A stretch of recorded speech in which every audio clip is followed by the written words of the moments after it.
හරි මූත්‍රා පරීක්ෂණයට මුහුණ දෙන්න සිද්ධ වෙනවා. ඉතින් මේ පරීක්ෂාවේ නිවැරදිතාවය තහවුරු කරගන්න නම් ඔබ මේ සාම්පලය හරියටම ගන්න ඕනේ. අපි දැන් බලමු කොහොමද සාම්පලයක් හරියටම ලබා ගන්න කියලා. මුලින්ම මේ සඳහා ඔයාලට භාජනයක් අවශ්‍ය වෙනවා. ඒ භාජනය ඔයාට ලැබ් එකෙන් හරි හොස්පිටල් එකෙන් හරි ලබා දෙන භාජනය වෙන්න ඕනේ. එහෙම නැතුව වෙන වෙන භාජන වලට මූත්‍රා සාම්පල් අරන් ගිහින් දෙන්නේ නැහැ. මොකද මේ භාජනය ඇතුළත ජීවාණුහරණය කරලා තියෙන්නේ. ඒ කියන්නේ කිසිම විස බීජයක් එහෙම නැත්නම් ශුද්‍ර ජීවීන් මේ භාජනය ඇතුලේ නැහැ. ඉතින් ඒ නිසා ඔයා අනිවාර්යයෙන්ම මේ භාජනය විවෘත කරාට පස්සේ මේ භාජනය ඇතුළවත් මූඩිය ඇතුළවත් ස්පර්ශ කරන්න බෑ. අපි දැන් කොහොමද සාම්පලය ලබා ගන්න කියලා බලමු. මුලින්ම ඔයාගේ අත් දෙක හොඳින් සපන් දාලා හොද ගන්න.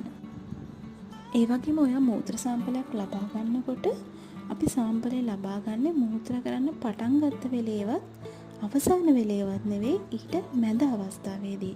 ඒ කියන්නේ මූත්‍රා පොඩ්ඩක් පිට වුණාට පස්සේ තමයි ඔයා සාම්පලය ගන්න ඕනේ.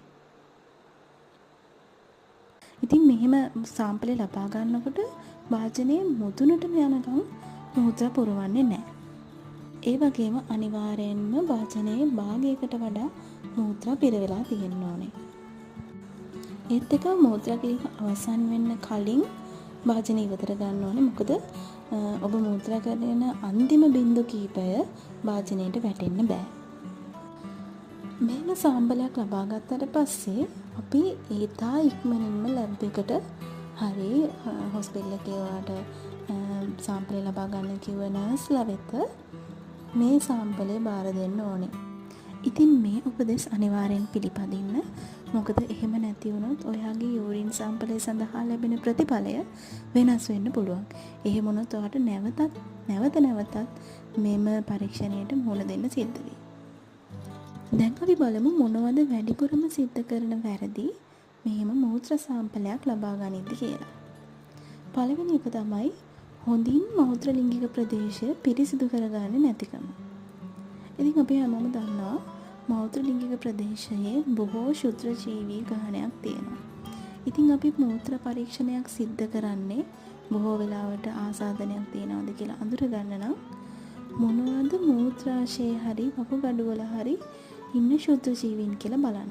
ඉතින් අපි ඒ ඉන්න ශුද්‍ර ජීවීන් හරියට අඳුරගත්තොත් තමයි අපිට ඇන්ටිබයොටික්ස් එහෙම නැත්නම් ප්‍රතිජීවක ඖෂධ හරියටම පාවිච්චි කරන්න පුළුවන් වෙන්නේ.